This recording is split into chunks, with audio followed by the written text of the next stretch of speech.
Hi, everyone, and welcome to the second installment of the Letters to No One series, where I read email correspondences or messages from my YouTube channel and do a little bit of elaborating on them where needed. This message that I'm going to read today was an email that was from somebody who I was working with, and it's really brave. Um, a really brave approach to working through the identification and through the attachments in difficult situations. So, as you will hear from their response back to me, the email started, "This is about suffering and doing something about it. So, here's the latest. Early Friday morning, my wife went into the hospital. She has a procedure scheduled for tomorrow morning where they will have to stop and restart her heart. I mention all this because I'm trying to make my way through this experience, using it as a means to unbind myself, to dismantle that which keeps me in suffering. Right now, there are bodily reactions, primarily just adrenaline. The mind, except for a few instances, hasn't actually engaged and turned on the horror stories. It seems like this would be a golden opportunity to try to get curious, inquire, and learn whatever can be gleaned from this. That might sound crazy, but to just go through it and get through it, it seems like a missed opportunity. Not only might this make for a more effective person in the future under similar circumstances, but also seems to hold promises for being a more effective being under less serious conditions. I think of a situation I have with a person who dealt with me dishonestly recently, and I have to find some way to deal with him. He can't be avoided. A monk once made a comment to me that when his mom died, how the years of practice allowed him to, quote, be the adult in the room. Some may take issue with his choice of words, but I get his point. Anyway, I'd love to hear your thoughts. So, obviously, I was really concerned for his wife, but also really delighted that he had the bravery and the interest to use even something that potent and something that we would usually consider to be off limits, the potential death of a loved one, or at the very least, the medical surgical intervention with a loved one. So to have that kind of commitment to looking inside and seeing how you can become more effective in dealing through these things, I thought was just absolutely wonderful. So this was my response. Oh, wow. I'm so sorry to hear that she's going through that. That being said, I'm also really happy to hear that you are taking this approach to dealing with it. You're absolutely right that it's a golden opportunity for inquiry. On one hand, it's also important to be there for her as much as she needs it, even if that means putting your inquiry to the back burner in order to support her. If there's resistance to doing this, this is also a very interesting thing to notice. Why would that be? But when you don't need to be a calm and supportive presence for her, it would be very useful to get observant about your experience. It's wonderful that you have not been catastrophizing yet. So, what is causing the adrenaline dump?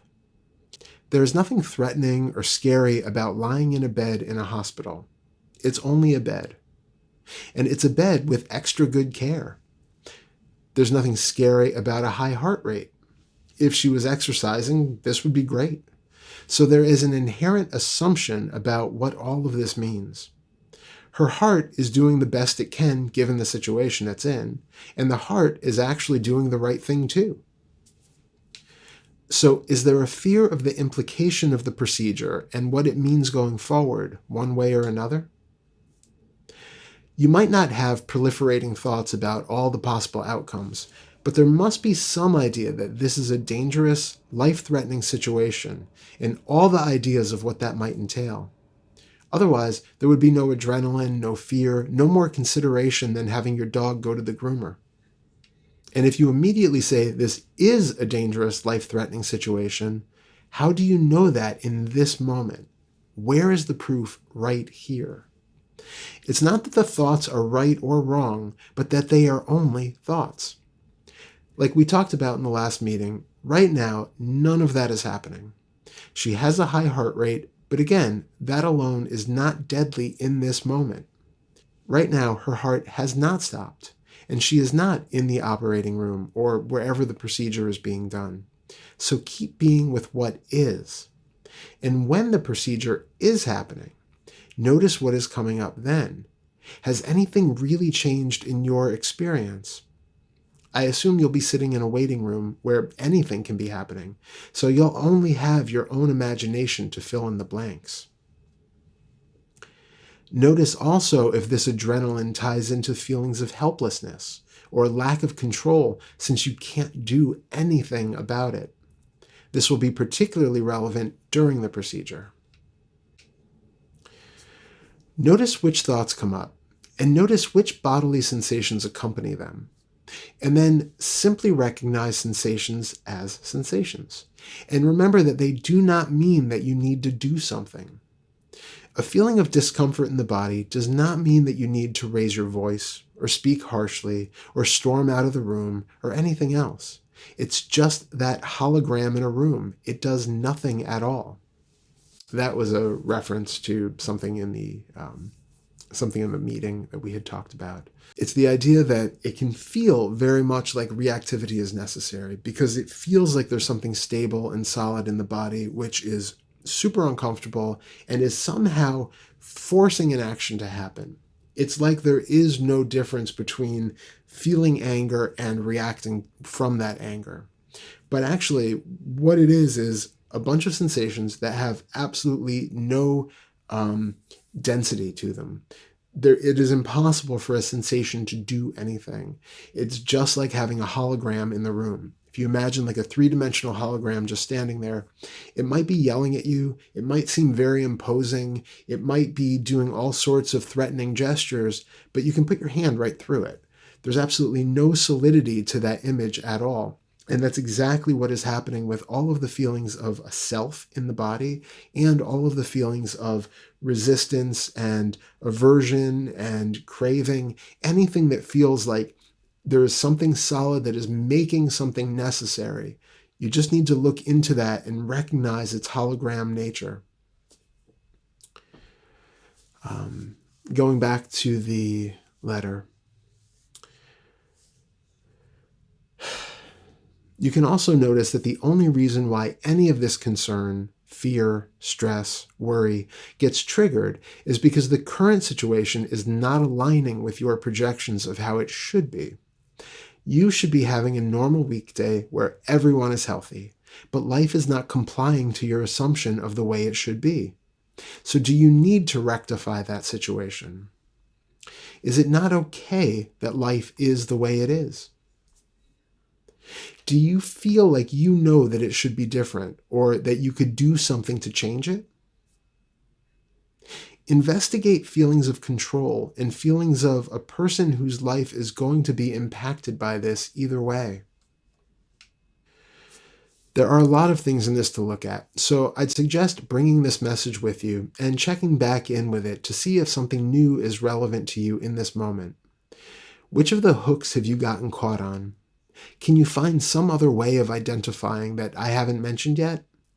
And every time you look at it, notice if you have been firmly located in the present the whole time, or if you've been bouncing from present to future and past and back. Be vigilant and be curious. I love your aspiration to be the adult in the room. I completely know what you're talking about. And as it is all related to the stopping of suffering, the last thing I would suggest right now is to look into your experience at any moment and find what it is that is making you feel like you're suffering right now. Is it a sensation in the body? Is it a thought in the head?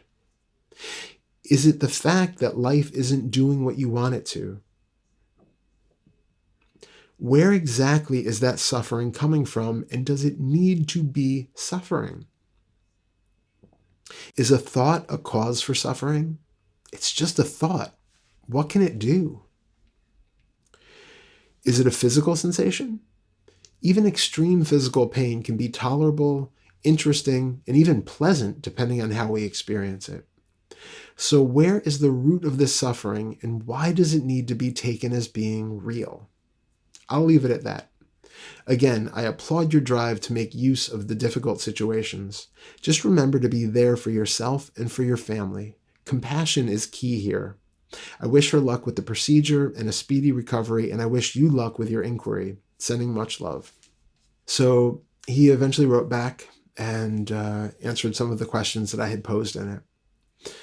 He said, I think the adrenaline started when the reality of this hit me earlier today. With that, the sense of possibilities of where this could go.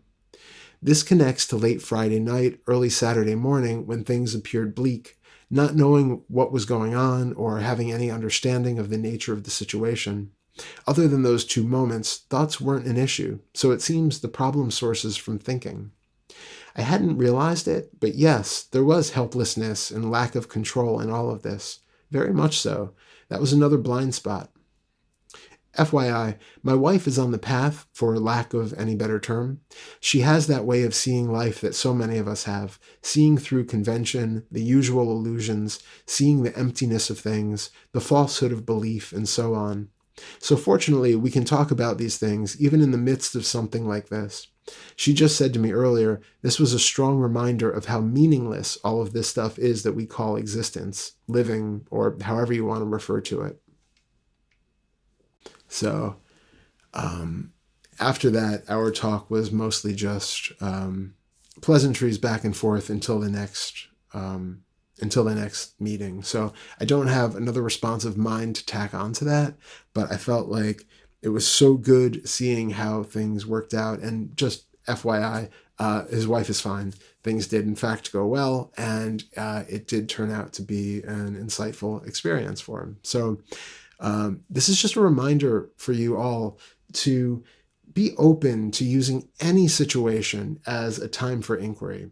There is always something to be learned and something to be seen in every situation about how you are relating to the world, how you're projecting your experience onto it, all of the ways that you're identifying and creating some sense of identity and hooks and grasping and clinging and aversion onto everything that we see. It's rare that we can see something without feeling immediately either distaste for it or some sort of craving or longing for it. So these are the things that we want to use all the time. So being honest with yourself is just invaluable when it comes to recognizing how far you are along, where your hooks are, the sort of patterns that the patterns that you easily get caught up in, any sort of feeling of identification, worthlessness or unworthiness or lack of self-love, connections to anything that seems to be reinforcing the sense of a narrative you traveling through time, having all sorts of experiences and relationships and all of that. Come back into the moment in all of that and see what is actually in your experience right now. And so even in the moments when you are dealing with some of the biggest tragedies that as humans we deal with, as I said, stay present, stay compassionate for those involved. This is not an invitation to remove yourself and just bypass from the situation and not be there for other people or become, super self-involved or anything. You can be the adult in the room. You can be the less reactive, less volatile, less stressed, better suited person for emergency situations or for situations of drama or that deal with mortality. It's something that we all have to face at some point, and having that internal stability before the event is absolutely life-changing. So I invite you all to use every single moment to honestly look into your experience to see what can be derived from this moment, what can be seen through, what paradigm have I been living through that seems absolutely true to me and unquestionably real, and then question those. That is the key for you. Anything that seems like you shouldn't investigate it needs to be investigated. So with that, I will leave you for this installment, and I look forward to seeing you for another one in the near future. Much love to you all. Thank you so much. Bye-bye.